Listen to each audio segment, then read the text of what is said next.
dobrodošli na nocojšnje srečanje pod Lipami. Srečanje, ki jih prireja Kulturni center Lojzet Bratuš in krožek Anton Gregorčič. Nocoj imamo goste monsinjorja Marjana Turneška, ki je naši sveti pisač, da se zahvaljujemo, da je med nami. Nocojšnji večer bo pa vodila Martina Valentinčič, zato predajam njej besedo. Hvala, dober večer. Naš nocojšnji gost, gospod Marjan Turnešek, je doma iz Celja. Duhovnika je bil posvečen leta 1981. Doktoriral je na Papežski univerzi Gregoriana, pred škofovskim imenovanjem pa je predaval dogmatično teologijo na Teološki fakulteti v Ljubljani. V zamejstvu vas sicer verjetno nekoliko manj poznamo, zato bi vas najprej prosila, če nam poveste, kaj mogoče o svoji družini, kako ste se odločili za duhovniški poklic in mogoče pa še kaj o svoji študijski poti. Ja, hvala. Prav lep pozdrav. Tudi jaz želim vsem lep večer. Hvala za povabilo.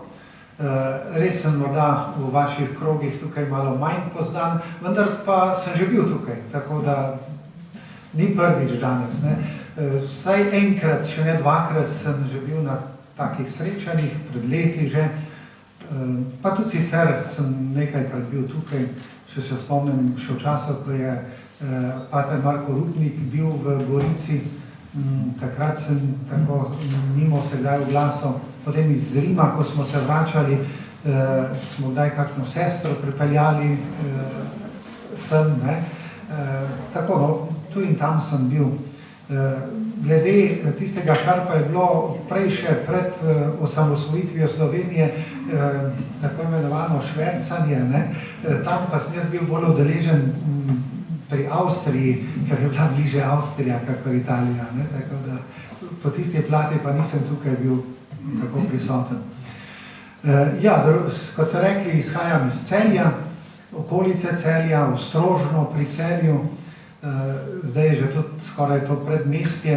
Drugače pa v Sloveniji bilo znano Strožno zaradi tega, ker je leta 1954 bila tam tako imenovana okroglica, ena izmed okroglic teh mitingov, ki so jih prirejali in na katerega je prišel tudi Tito. In je posebej znana ta okroglica zaradi tega, ker je tam učital Slovencem, da preveč belega kruha pojemo. Pomeni, da premalo denarja dajemo na jug. In takrat so menda ljudje začeli vstajati in odhajati, ko je to rekel. Ampak mene še ni bilo takrat na svetu, tako da nisem bil tam udeležen, ker sem eno leto kasneje se rodil. Doma v družini nas je bilo kar precej otrok, in sicer 14 otrok nas je bilo. In jaz sem zadnji med temi 14. V 20 letih sta mama in oče imela 14 otrok, da mi prihaja na misel, ker sem pred kratkim bil v Albaniji in so mi tam rekli, da če tam imamo zlasti tako v teh bolj še ne mestnih predeljih vprašaš, koliko otrok ima, je fraza, s katero odgovori, Bog ima toliko in toliko otrok. Lepo, ne? Jaz imam, pa nas rečejo, če vprašaš mamo, kot imaš, ja imam 3 otroke, imam 5 otrok. Tam pa reče, Bog ima 5 otrok, po meni. Lepo se neko ohranjajte to. No, pri nas je bilo 14, bilo je zelo zanimivo doma in jaz moram reči, da sem zdaj vedno bolj hvaležen bratom in sestram za vso vzgojo, ki so mi jo dali, ker so v glavnem bratje pa sestre vzgajali, ni bilo mami pa to treba, ker so oni že vse uredili prej. Tako da. In moram reči, da je to zelo dragocena izkušnja, ki mi v življenju zelo prav pride. Tako se človek res med tolikimi brati in sestrami nauči marsičesa. Tako pozitivnega, pa tudi prenašati marsikaj, ker sem bil najmlajši, z močjo nisem mogel braniti, sem se moral braniti na kak drug način. Potem osnovno šolo in gimnazijo sem delal v Celju, tako da nisem bil v malem semenišču. Sem pa začel v 7. razredu šele ministrirati. ker smo bili 5 km daleč od cerkve, tako verjetno je bil to vzrok. No in tam je potem nekako zorelo v meni, čeprav sem dolgo časa razmišljal o tem, da bom medicino študiral, potem še biologija je zraven prišla, me je zelo zanimala, ampak mogoče povem to zadnjo izkušnjo, v kateri se je prelomilo v meni, je bilo pri Maši v Celju, v župnišču, so bile šolske sestre in so imele svojo kapelo. In popoldne pridem tja, to je bilo, mislim, da na koncu 3. letnika gimnazije, in je gospod Opacelski maševal za sestre. In sem stopil noter, pa sem bil pri tisti maši. In pred obhajilom, ko duhovnik razlomi hostijo, nisem videl, ker so me sestre zakrivale tako, nisem točno videl na oltar, ampak sem slišal pok hostije, ko je duhovnik razlomil hostijo. In tisti pok mi je spregovoril, to je Jezus, ti si zame umrl. In kaj hočeš, da jaz storim zate? To mi je takrat misel prišla. In v tistem nekako je v meni dozorelo, če želiš, postanem tvoj duhovnik. In od takrat naprej nisem imel več dileme, ali postati duhovnik ali ne. Prej sem pa, tako to je znano, no pa še vsem ponovim, prej sem pa molil vsak dan rožni venec. To sva se tam z enim sosedom enkrat zmenila in sem pa kar držal to. In sicer sem prvo 10 vsak dan zmolil za svojo bodočo ženo. Da bi bila pametna, ne, da bi čakala, da ne bi kakšne neumnosti počela. Ne. Potem v 3. letniku sem pa proti koncu začel, če pa gospod ti hočeš, da bi bil kaj drugega, potem pa ti kaj za to naredi, jaz ne bom nič. Točno tako sem v mislih govoril. In potem 10 za to zmolil. Dobro, pa je zagrabil za to te zadnjo 10, ne za te prvo. Jaz sem te prvo ponujal, on je pa te zadnjo zagrabil.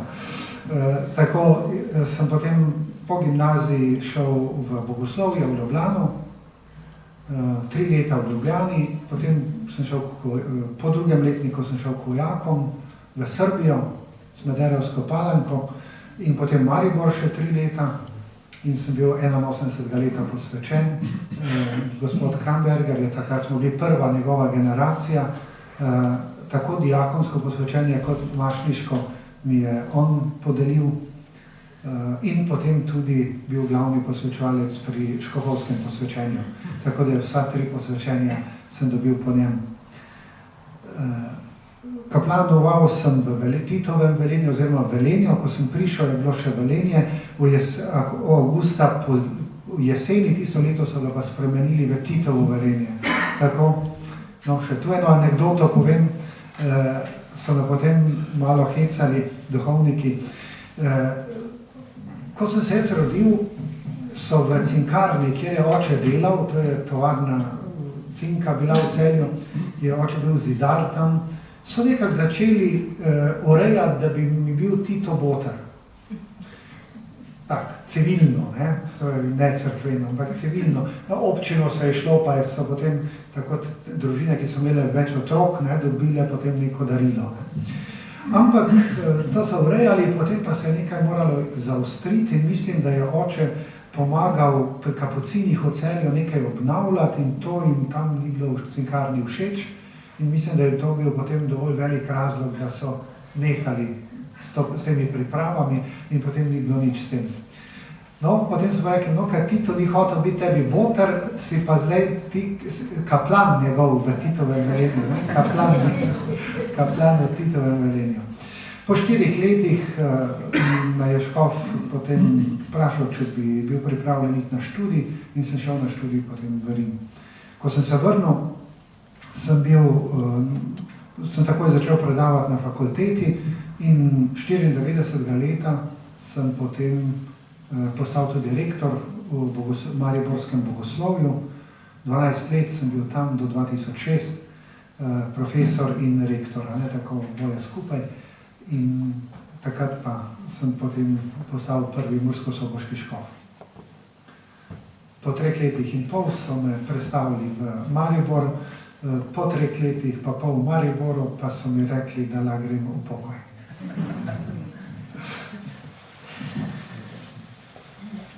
Torej, ta pogovor bi začela s pogledom na današnjo družbo in na cerkev. Cerkev, ki ni nekaj tretjega, ni nekaj, ki stoji nad človeštvom, ampak je del seveda družbe. Da je sodobna družba v krizi je dejstvo. Ta kriza je postala otipljiva, predvsem, ko se je dotaknila gospodarstva in ekonomskega sistema, ko se je naša nakupovalna moč znižala, srednji sloj je tako rekoč izginil. To smo opazili tudi mi vsi v vsakdanjem življenju, v svojih žepih. Za to krizo pa stoji verjetno izguba vrednot, ki ni njena posledica, ampak je njen vzrok. Je izguba vrednot posledica pa tega, da je človek v središče postavil le samega sebe, svojo osebno uveljavitev? Ja, več kot strinjati se z našo ugotovitvijo skoraj ne morem. Ne?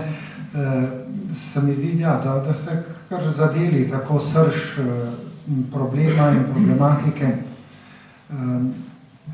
Ja, kriza, ne, kriza. Jaz gledam na krizo tako, že sama beseda kriza, krizis pomeni pravzaprav razsoditi. Ne? Pomeni, da je kriza lahko nekaj dobrega. Bi naj bila nekaj dobrega. To je čas, v katerem nekako začutimo, da tako, kako je šlo, ne gre več, da nekaj ne štima. Takrat nastane kriza. In ko to začutimo, je pravi čas, da se ustavimo in presodimo. Kaj je prav, kaj ni prav, kaj je dobro, kaj ni dobro. Seveda je pa tu težava, ker si človek, ker je svobodno bitje, lahko tudi sam postavi kriterije razsodbe. Če bi vzeli za kriterije evangelij, bi verjetno bilo dokaj enostavno ugotoviti, kaj je dobro, kaj ni dobro. Ampak seveda v družbi, v gospodarstvu, nažalost se ne vzame za kriterij recimo evangeljski svet oboštva. Ste kdaj razmišljali o tem, da imamo redovnice, ki so za obljublje oboštvo, ampak evangeljski sveti niso samo za redovnike in redovnice, pa še malo za duhovnike, ampak so za vse so evangeljski sveti, ki so svetovani vsem kristjanom, zato ker so odsev Jezusovega načina življenja. Jezus pa je Bog, ki je postal človek. Zakaj? Zakaj je Bog postal človek? Zato, da bi nam pokazal, kako se kot človek živi v pogojih tega sveta, ki je po izvirnem grehu zaznamovan tudi zlom. In on je kot odgovor na to, čeprav so bili drugačni časi, ampak v bistvu, veste, niso tako drugačni časi, je izbral tak način oboštva, čistosti in pokorščine. In oboštvo, ko smo omenjali področje recimo gospodarstva, gmotnih dobrin. Oboštvo se tiče gmotnih dobrin. In oboštvo ni beraštvo, ni siromaštvo, ne pomeni siromaštvo. Oboštvo ne pomeni zavračati gmotne dobrine. Konec koncev, če bi zdaj sestre vprašali, ali kaj manjka. Ne imajo, obleko imajo, hrano imajo, za spati imajo kje. Se pravi, ne gre za to, da bi ne imele materialnih dobrin ali pa verodovništvo. Tudi za kristjana ni oboštvo to, da nimaš materialnih dobrin. Ampak to je evangeljski svet, ki te uči, kako materialne dobrine uporabljati, da jih uporabljaš sebi in drugim v dobro. Torej, oboštvo ne prepoveduje, razen redovnikom, ki je še malo drugače, ne prepoveduje kristjanu, da ne bi imel materialnih dobrin. Tudi ne, da bi si ne prizadeval zanje, da jih ne bi razvijal, da jih ne bi reustvarjal. ampak da jih zase uporablja toliko, kolikor je primerno, kolikor jih res potrebuje. Ne sebi v slabo, ne v zlo, ampak to, kako ti jih potrebuje, vse ostalo je pa tudi od drugih. Ker dobrine, pravzaprav tudi tiste, ki si jih sami pridobimo, ki jih svojim delom si pridobimo, kljub temu niso naše. Dobrine so dar stvarnika. In jih nam da dejansko v upravljanje. In tudi zato, da jih znamo pravično deliti med seboj. To je krščanski, recimo, pogled oboštva znotraj, recimo, enega aktivnega krščanskega življenja tudi na gospodarskem področju. Če bi tako zakonodajo gospodarsko sprejemali in bi nekako gospodarstvo razvijali v tej luči, po mojem ne bi prišlo do teh gospodarskih finančnih kriz, za katere se popolnoma strinjam, da so v ozadju dejansko, da je pomanjkanje vrednot. Prav teh vrednot, zdaj, a jih imenujemo krščanske ali ne, lahko jih tudi imenujemo človeške. Vse konec koncev pristno človeške vrednote so krščanske vrednote. Anima humana est naturaliter Christiana. To, kar je krščansko, je pravzaprav najbolj pristno človeško. Tako so že naši stari modreci ugotavljali.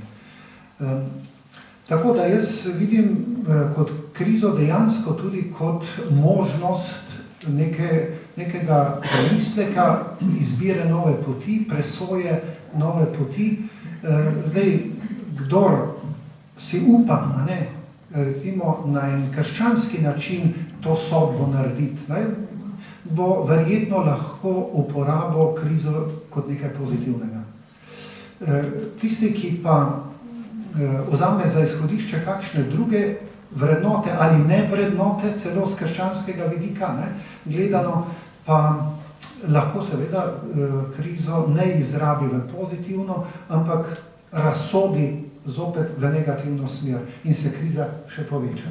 In tako v bistvu vidimo, da tudi sodobna, trenutna kriza ni vse povsod spodbudila nečesa pozitivnega, pozitivne rasti ali pa pozitivnega prestrukturiranja, ampak v bistvu samo zagnala še en isti cikl, kakor prej, ki se bo bolj ali manj spet razblinil v nekem trenutku.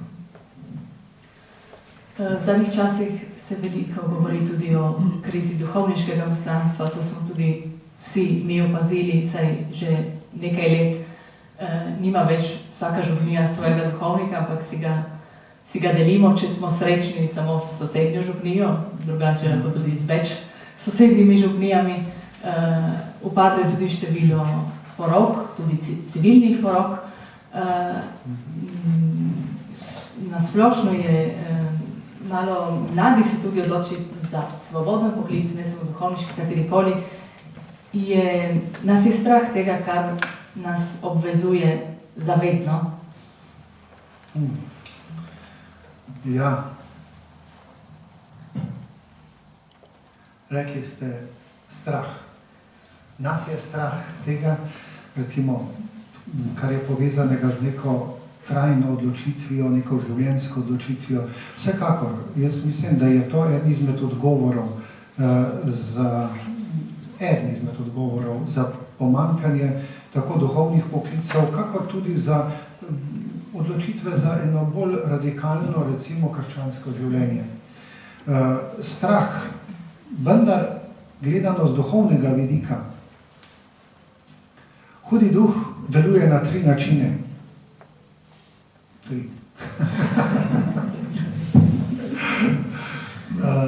To je stara tradicija cerkve, da ima hudič 3 načine, take učinkovite načine, kako deluje. In sicer na principu strahu, na principu skrivanja in na principu odkrivanja naših slabosti.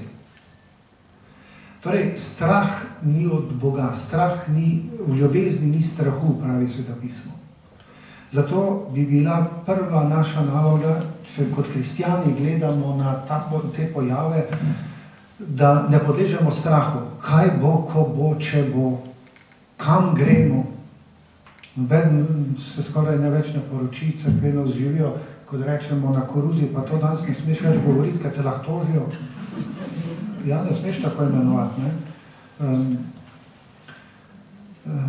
Ja, če nas bo strah, ne bomo znali prav reagirati. Ne?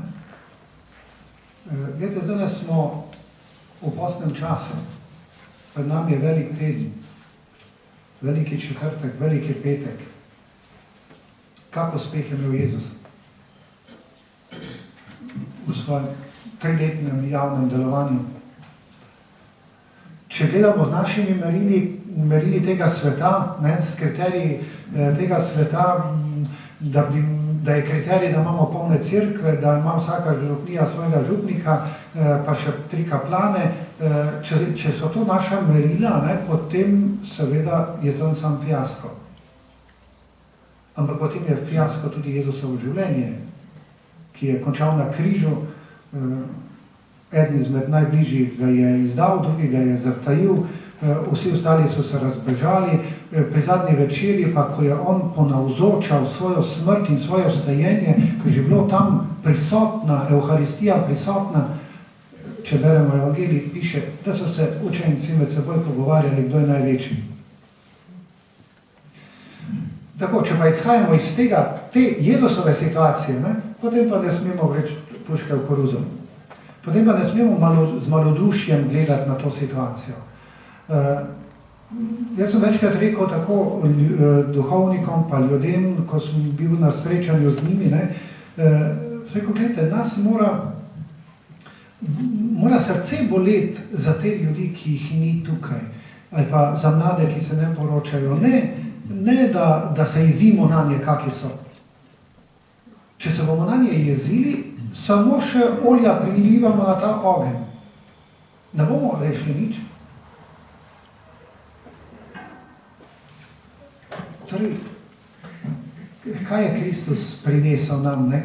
Kaj je predal, pa so potem počasi s pomočjo Svetega Duha učenci tudi začutili, ne? Da je Bog tisti, ki deluje, da moramo njemu zaupati, ne sebi zaupati, njemu zaupati. Zlasti takrat, kadar se zdi, da gre vse navzdol. Da zaupamo. In takrat se lahko začenja proces, ki ga je Jezus imenoval, smo ga tudi zdaj v nedeljo brali, ne, o zrnu, ki mora umreti, da obrodi sad. Ja, marsičem je zdaj doba, v kateri odmiramo. Odmiramo sebi, odmiramo svojim predstavam, svojim željam, kako bi naj bilo, kako bi moralo biti. Ne? Tako, v tem duhu, ko sem zadnja leta razmišljal, no in lani, ko so mi dali malo dopusta, sem uspel potem to zbrati tudi v eno tako knjigo, ne? In se je dal naslov Prebudimo drmajočega velikana. Zakaj? Za kakšnega velikana gre? Hotel sem že v naslovu izraziti to, da smo kristjani po krstu že vstali. Mi smo že vstali. Sicer bodo naša telesa še morala iti skozi telesno smrt, ampak po krstu smo mi že s Kristusom umrli in z njim vstali v novo življenje. Se pravi, je vstajensko življenje po krstu že v nas. In to ni prazna stvar. To je Božja moč. To je moč Božje ljubezni, ki je močnejša od smrti. Ki je močnejša od vsake krize, od vsakega zla, od vsake naše nemoči. In to je v nas, kot cerkvi. Cerkev se ne imenuje zastonj v tradiciji, Pavel je začel to, ne, da smo Kristusovo telo, skrivnostno telo. Mi smo udje, Kristus je pa glava. To ni prazna fraza. Če to verujemo, potem to kaj pomeni? Da točno to, kar je Jezus rekel, da bomo delali take stvari, kot je on delal in še večje, kot on bomo delali. In v času krize se meni zdi, da je pomembno, da to jedro, ki se sicer manjša ali pa se je že zmanjšalo na minimum, da prebudi v sebi tega spečega velikana. Se pravi, to božjo vstajensko moč, ki v nas že je, pa ne v naši moči, ki je v nas po božji moči. In dejansko, mogoče kdaj premalo to verujemo, da se lahko po nas, preko nas zgodi to, kar se je zgodilo, recimo, ko je tista žena prišla, pa je od zadaj prišla k Jezusa pa rekla, tudi če se dotaknem samo roba njegove obleke, bomo zdravela. Ja, mi smo zdaj ta rob obleke Jezusove. Kdor se nas dotakne, se lahko spremeni. Ampak verjetno je prav, da mi najprej to verujemo. Potem bomo iz tega lahko zaživeli tako na področju cerkve, znotranjega življenja cerkve, ampak cerkev ni dana temu svetu zato, da bi ona znotraj fajn živela. Ne? Cerkev je dana svetu zato, da bije fronto tam na robu. In to je naloga laikov, da živite in bijete borbo z zlom v družini, na delovnem mestu, v družbi. Tam se pravzaprav glavna bitka cerkve bije. Ne v cerkvi, ne v župnišču. Tam bi lahko rekli po domače, tam je servis, kamor prihajajo verniki zato, da dobijo sami hrano in kar je potrebno za to, da lahko delujejo tam, kjer živijo. Da tam po njih Kristus prihaja v svet. Da prihaja do tistih, ki so se udalili. In da se jih on dotakne, ali pa se ga oni lahko dotaknejo. Nekako tu vidim odgovor na krizo, pa na ta vprašanja.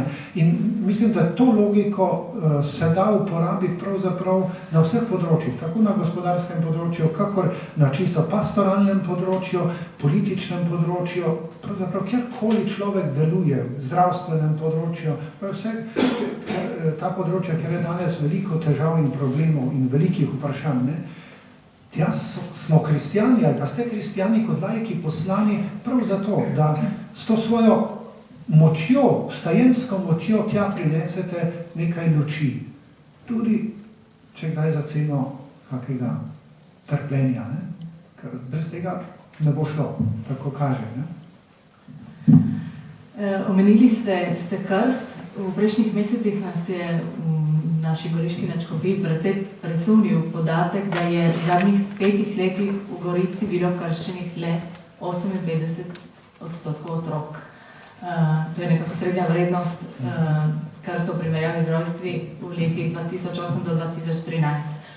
Tudi naše katehistine in kateheti se večkrat potožijo, da ko pridejo otroci pri 7. 8. letu k roku za prvo sveto vkajilo, morajo nekako začeti znova.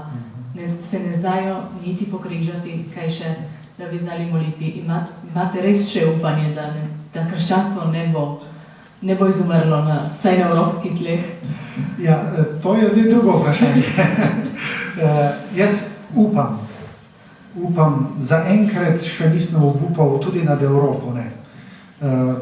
Čeprav gledano zgodovinsko, je realno čisto možno, da se Evropi zgodi to, kar se je zgodilo v Mali Aziji, recimo Turčija, tam, kjer je danes Turčija, je bilo v antiki cvetočo krščanstvo, cvetoča krščanska občestva, ne? Pavlove cerkve, Janezove cerkve, ne? So bile tam, ali Severna Afrika, ne? Zopet v antiki cvetoče krščanstvo, danes ga praktično ni. Ne?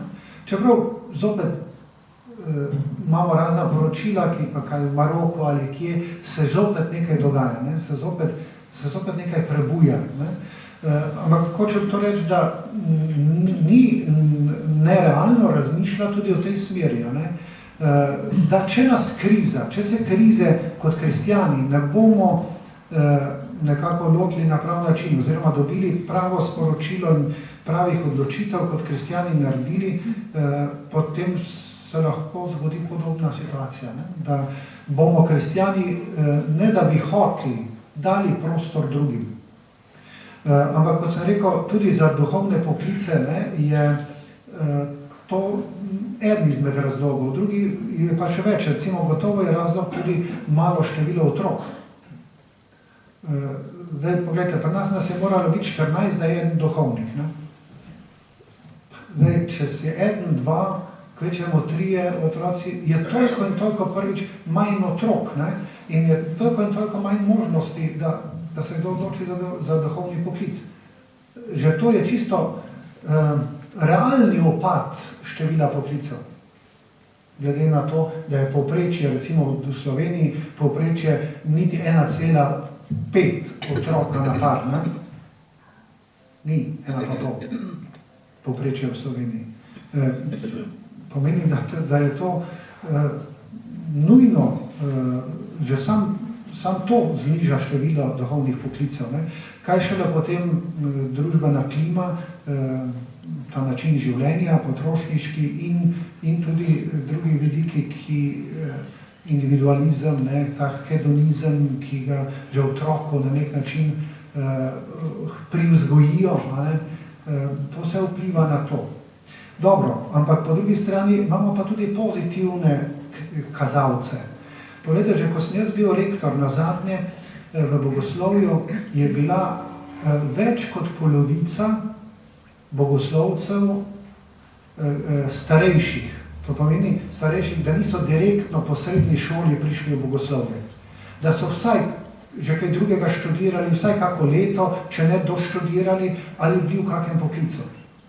Ko sem jaz bil v bogoslovju, sta bila 2, 3, pa nas je bilo 200 v Ljubljani, ko sem prišel v bogoslovje. Samo v Ljubljani 200, pa še 60 Mariborov.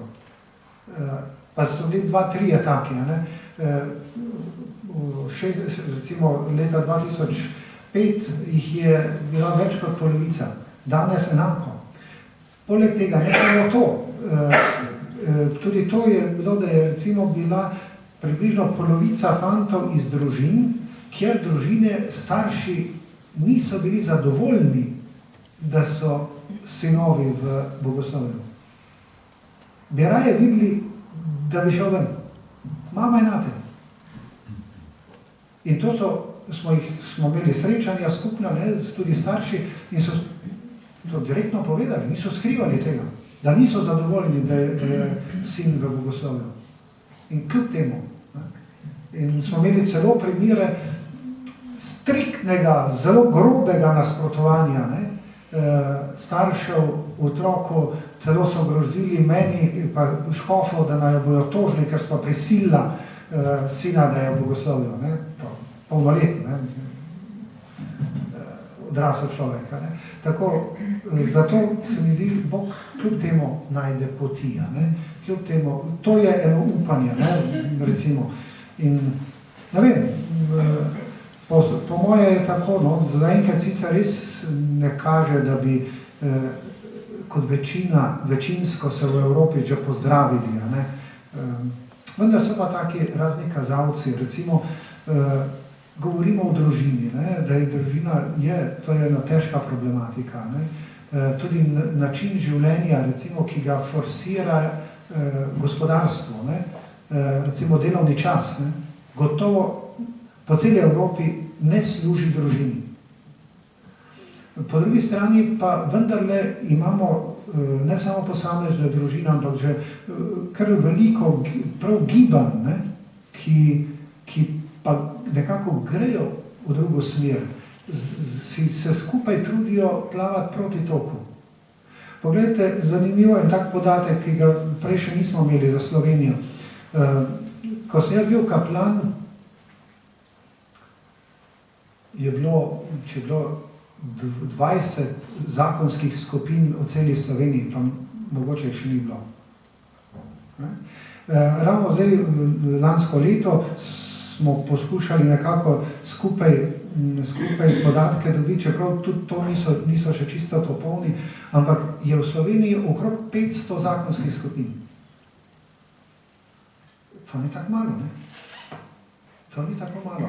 To je pater Vital Vider je začel s tem že 50 let, oziroma še več kot 50 let nazaj, ne?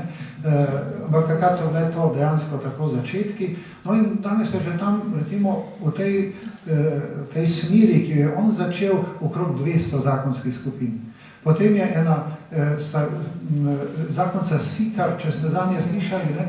Poglejte, laika, mož in žena, in sta nekako bolj ali manj samo iniciativno začela s to dejavnostjo, ampak hotela biti znotraj cerkve in sta znotraj cerkve in sta ostala znotraj cerkve. In imata tudi že, mislim, da je tam okrog 150 zakonskih skupin združenih v to. Ne? Potem pa so še tak posamezne požupnija. To pa mi daje neko upanje, ne? Da kljub temu, da vso javno mnenje, pa tudi nekako življenje, ne, vleče ljudi še v drugo smer, ampak znotraj tega, ne, pa se že pojavlja ne posamezniki, ampak kar eni tokovi, ki pa želijo nekam drugam. In če hočete, v zadnjih letih se pojavlja tudi na tem področju, tudi gledano z političnega vidika, recimo razne civilne iniciative, ki svojo civilno iniciativo želijo vplivati tudi na politiko, na odločanje politikov pri nas. Recimo zdaj v zvezi s tem zakonikom oziroma zakonom o družini in zakonskih razmerjih, družinskih razmerjih. To pa so znamenja upanja, pa so tudi v Evropi, ne samo pri nas. Tako da jaz bi vedno poskušal gledati ne samo negativno, čeprav ne smemo spregledati negativnega. Po drugi strani pa videti tudi, da se pa dogajajo pozitivne stvari. In prav zato, da ne bomo cel večer tako črnogledi. Papež Frančišek je svoji apostolski spodbudi dal provokativen, lahko bi rekli skoraj za ta čas naslov, veselje evangelija in veliko govori o potujoči cerkvi. Želi si potujočo cerkev, ki oznanja, se vključi v vsakdanje življenje, ki ni zaprta v kakšni stranski ladji ali v kakšnem župnišču, se skloni do ponižanja in spremlja človeka na vseh njegovih potih. Kako naj zaživi ta potujoča cerkev?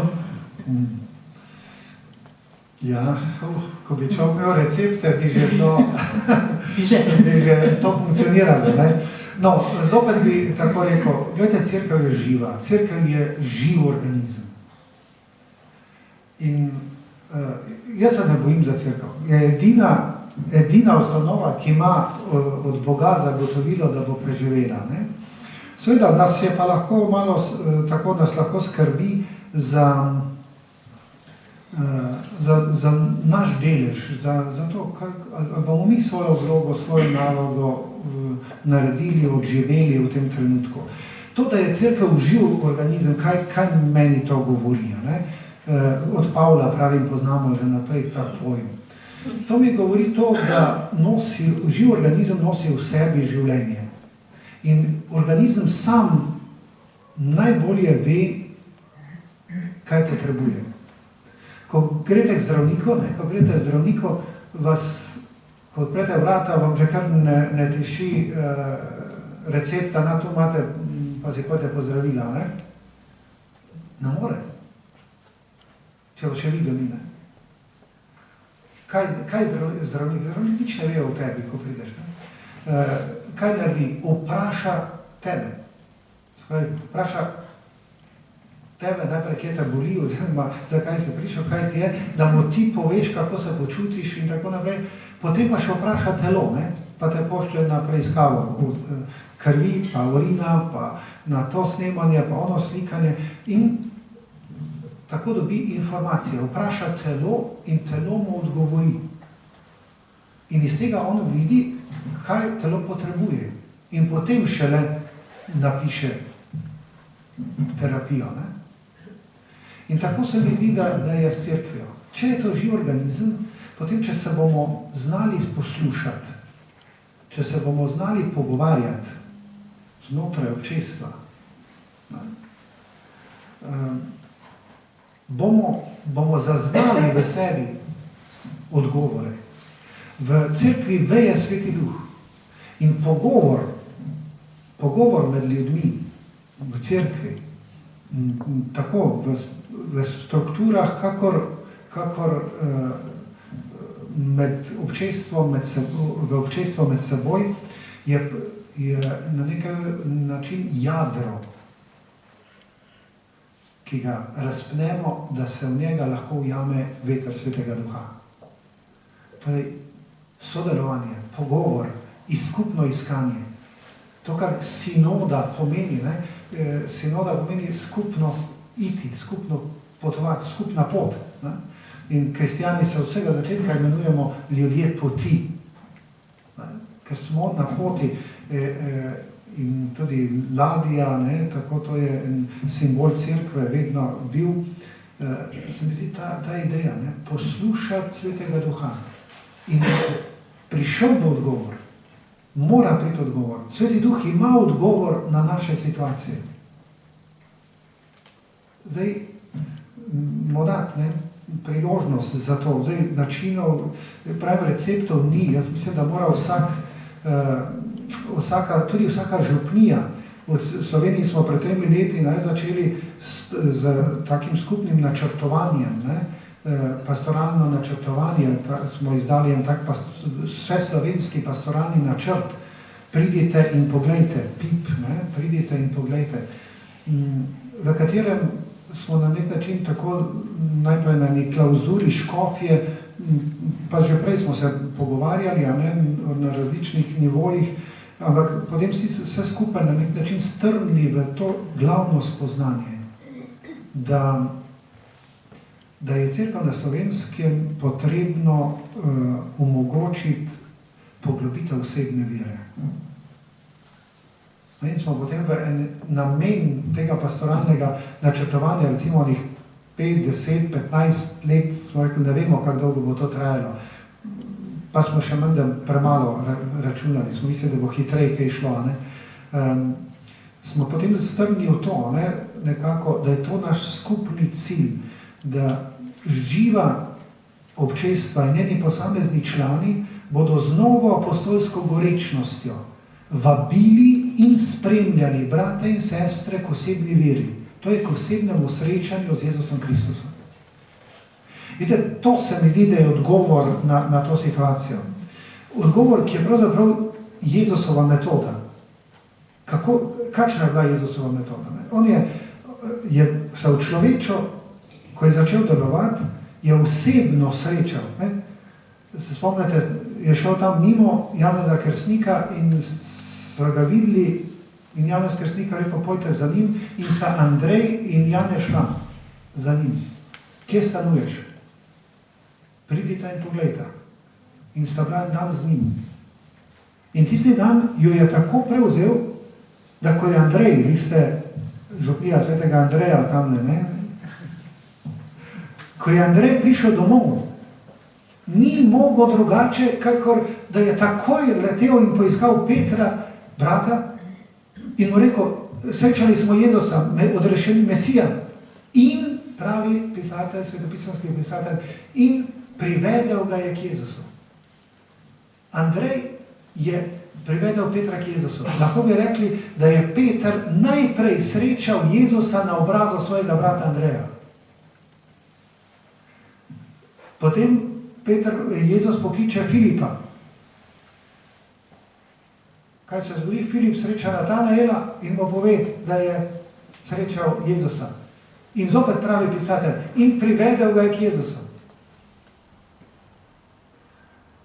Samarjanka, spravi, ne samo moški, tudi ženske, ista pesem.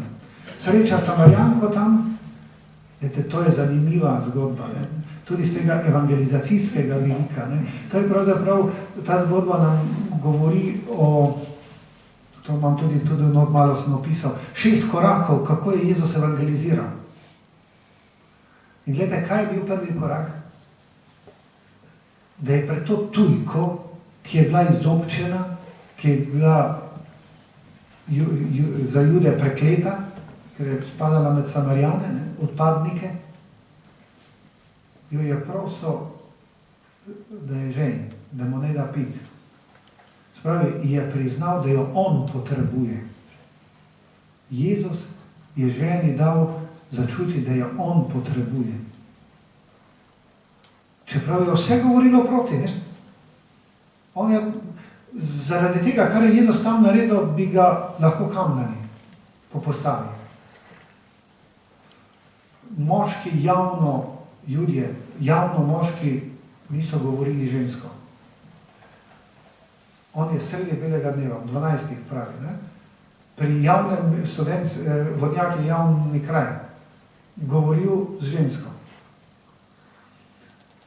Že s tem je prekršil nekaj. Ne? Potem povrhu tega je bila to Samarjanka, izobčenka torej, ne? Za Jude, poganka, ker je izdala judovstvo. Ne? In on se z njo pogovarja. Še več.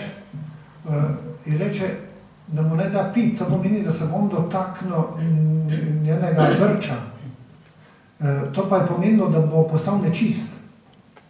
Ker če so se ljudje dotaknili tujcev, teh poganov, ne, in njihovi stvari so postali obredno nečisti. In zdaj se Jezus z njo tam pogovarja, ne, in celo reče, da jo on potrebuje.